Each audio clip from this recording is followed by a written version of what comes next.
말씀을 우리 함께 읽겠습니다. 예수의 제자들 가운데서 여럿이 이 말씀을 듣고 말하기를 이 말씀이 이렇게 어려우니 누가 알아들을 수 있겠는가 하였다. 예수께서 제자들이 자기의 말을 두고 수군거리는 것을 아시고 그들에게 말씀하셨다. 이 말이 너희의 마음에 걸리느냐? 인자가 전에 있던 곳으로 올라가는 것을 보면 어떻게 하겠느냐? 생명을 주는 것은 영이다. 육은 아무데도 소용이 없다. 내가 너에게 한 이 말은 영이요 생명이다. 그러나 너희 가운데는 믿지 않는 사람들이 있다. 처음부터 예수께서는 믿지 않는 사람이 누구이며 자기를 넘겨줄 사람이 누구인지를 알고 계셨던 것이다. 예수께서 또 말씀하셨다. 그러므로 내가 너희에게 이르기를 아버지께서 허락하여 주신 사람이 아니고는 아무도 나에게로 올 수 없다고 말한 것이다. 이 때문에 제자 가운데서 많은 사람이 떠나갔고 더 이상 그와 함께 다니지 않았다. 예수께서 12제자에게 물으셨다. 너희까지도 떠나가려 하느냐? 시몬 베드로가 대답하였다. 주님, 우리가 누구에게로 가겠습니까? 선생님께는 영생의 말씀이 있습니다. 우리는 선생님이 하나님의 거룩한 분이심을 믿고 또 알았습니다. 예수께서 그들에게 대답하셨다. 내가 너희 12를 택하지 않았느냐? 그러나 너희 가운데서 하나는 악마이다. 이것은 시몬 가롯의 아들 유다를 가리켜서 하신 말씀인데 그는 12제자 가운데 한 사람으로 예수를 넘겨줄 사람이었다. 아멘. 예수님의 말씀은 예수님의 제자들에게도 결코 쉬운 말씀은 아니었던 것 같습니다. 적극적으로 예수를 따르고 있었던 제자들도 예수님 말씀을 듣고는 서로 수군수군 되기 시작합니다. 이게 무슨 말씀인가? 이해도 어렵고 또 의심이 되는 그런 말씀을 듣고 주님께 직접 말씀은 못 드리고 수군수군 되는 것을 주님이 아십니다. 우리가 믿음의 길을 걷지만 때로 우리의 마음에 의심이 생기기도 하고 때로 우리의 마음에 이걸 어떻게 이 말씀을 내가 적용할 수 있을까? 지혜가 없을 때도 있습니다. 그때 우리가 그 마음을 드려야 할 분은 우리 주님이십니다. 그럼 주님은 다 아시니까요. 61절 이렇게 말합니다. 예수께서 제자들이 자기의 말을 두고 수군거리는 것을 아시고 라고 합니다. 아시고. 다 아십니다. 그들에게 말씀하셨다. 이 말이 너희의 마음에 걸리느냐? 예수님 말씀이 이렇게 쉽게 소화가 잘 안 되거든요. 걸려요. 부대끼입니다. 때로 불편하고 어렵습니다. 예수님이 63절에 보시면 생명을 주는 것은 영이다. 육은 아무데도 소용이 없다. 내가 너에게 한 이 말은 영이요 생명이다 하십니다. 이 영과 육의 개념을 계속 예수님이 말씀하고 계시거든요. 6장이 시작했던 그 오병이어의 기적. 거기서 많은 사람들은 그냥 그 일을 육적으로만 대했습니다. 배부르다. 예수님이 계속 나를 배부르게 해줬으면 좋겠다. 그게 육으로만 예수님을 바라보는 방식이었습니다. 육은 하나님이 육으로 우리를 지으셨으니까요. 부정적이고 악한 것이라기보다는 육은 불완전한 것입니다. 육적인 것에서만 있으면 예수님의 그 큰 일하심을 다 알 수가 없거든요. 그래서 예수님께서 육으로만 있지 말고 영으로 그 오병이어의 기적, 이 땅에 오신 진정한 양식이신 예수님이 어떤 의미인지를 영적으로 알기를 원하시는 거거든요. 62절에 나오는 것처럼 인자가 전에 있던 곳에 올라가는 것을 보면 어떻게 하겠느냐. 이미 예수님은 부활 승천할 것까지도 말씀하고 계십니다. 육의 관점에서는 죽으면 끝이죠. 하지만 부활해서 승천하실 그 영의 자리까지 가야 이게 다 해석이 되고 생명으로 연결이 되거든요. 우리도 주님 말씀이 걸릴 때가 있습니다. 원수를 사랑하라. 한쪽 뺨을 맞으면 다른 쪽을 돌려대라. 이런 말씀들은 참 어려운 말씀입니다. 그거 어떻게 할 수 있을까? 육의 관점에서는 불가능한 일입니다. 하지만 그것을 영혼의 관점으로 확장시켰을 때 이제 우리는 그 길을 갈 힘이 생기는 것이죠. 어제도 이 말씀을 예수님이 양식이다. 이 양식을 가지고 기도할 때 그런 기도가 되더라고요. 이 땅이 전부라고 생각하는 짧은 호흡을 가지고 살던 내 인생을 영원의 관점에서 좀 긴 호흡으로 주님 살게 해달라고 그런 기도가 나왔습니다. 이 땅에서의 관점으로 보면 이게 되면 혹은 안 되면 이게 큰일 날 것 같고 전부일 것 같은 어떤 것들이지만 영원의 관점에서 보면 모든 것이 합력하여 선을 이루게 된다는 것을 우리는 믿음으로 붙들 수 있으니까요.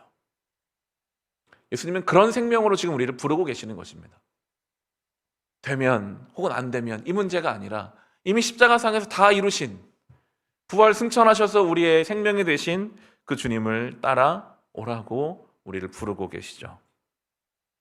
하지만 그런 육의 관점에서 눈에 보이는 것을 따라왔던 이들은 이제 이 영의 관점에서 말씀을 따라오라는 주님의 요청을 듣고는 떠나가기 시작합니다.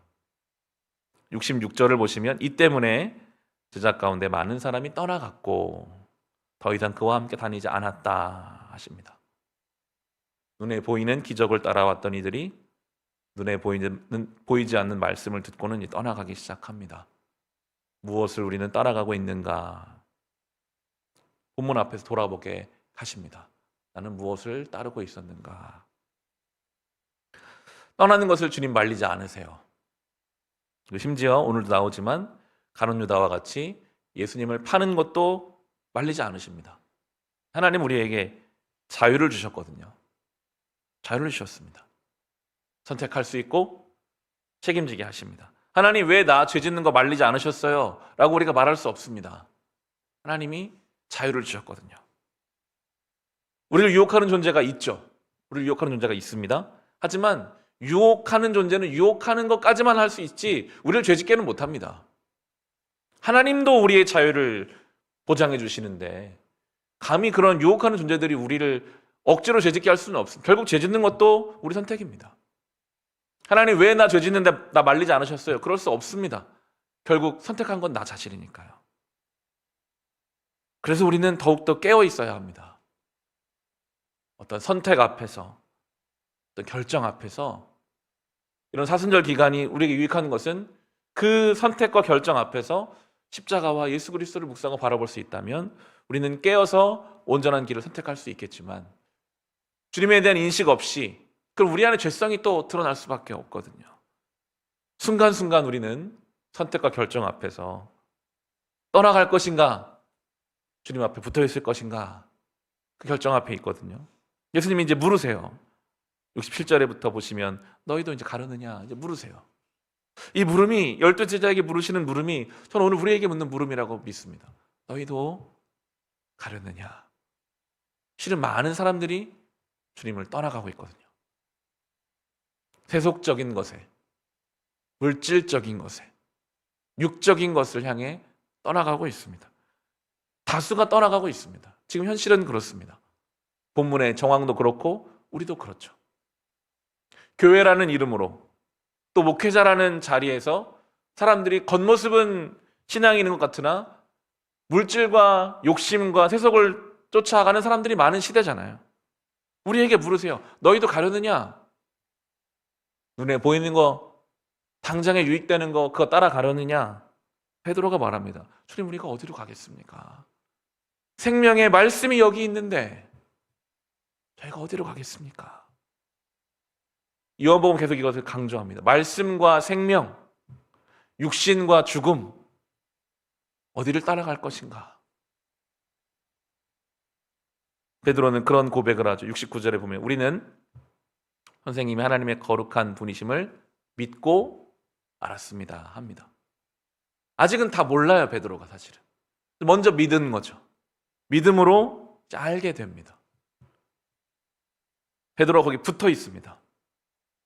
포도나무에 붙어있는 가지와 같이. 가지는 어떻게 자기에게 영양물 공급된지를 모릅니다. 저 뿌리에서부터 어떻게 물이 올라와서 그게 어떻게 광합성을 일으켜가지고 그 물이 에너지가 되는지를 가지는 알 턱이 없죠. 하지만 붙어있으면 영양분이 공급된다는 것은 느끼거든요. 주님께 붙어있다는 것은 그런 것입니다. 우리가 다 알 수는 없습니다. 어떻게 하나님의 아들이 나를 위해 죽으시고 다시 사셔서 그게 나에게 생명이 되는가? 알 길은 없으나 붙어 있으면 압니다. 그것을 경험합니다. 생명이 들어오거든요, 나에게. 그것이 믿음으로 아는 것입니다. 베드로의 고백이죠. 너희도 가르느냐? 아니, 여기가 생명인데 제가 어디로 가겠습니까? 이것이 베드로의 고백이고 우리의 고백이 되어야 할 것입니다. 그 가운데 예수님은 또 안타까운 말씀을 하시죠. 70절, 71절에 이제 너희 가운데 하나가 악마이다, 이런 말을 하세요. 12를 택하셨는데 그 중에 하나, 가룟 유다를 악마다 말씀하십니다. 예수님 반대편에 서는 존재죠. 예수님은 지속적으로 이제 이 가룟 유다에게 말씀을 하심으로써 돌아오기를 권면해 주시지만 그는 끝까지 그 길을 이제 가게 되는데요.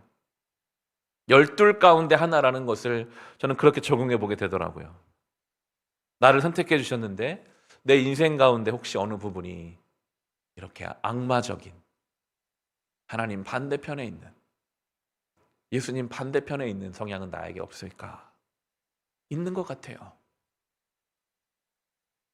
얼마나 악하고 얼마나 교만하고 딱딱한지 주님이 지속적으로 말씀하시는데도 끝까지 그 자리를 벗어나지 못하는 악마와 같은 모습이 우리 안에 있다면 이 사순절 기간 그런 부분들을 깎아내 주시기를 기도하게 됩니다. 소멸하는 불이신 성령께서 다 불태워 없애주시기를 간절히 바라게 됩니다. 그렇게 이 하루를 너희도 가르느냐 하시는 이 말씀 앞에서 주님, 생명의 말씀이 여기 있으니 제가 주님께 붙어 있겠습니다. 붙어 있는 중에 우리 안에 악마와 같은 것들은 다 떨어져 나가고 거룩한 죄 자녀로 살아갈 수 있으시기를 우리 주님의 이름으로 축원합니다. 찬송가 300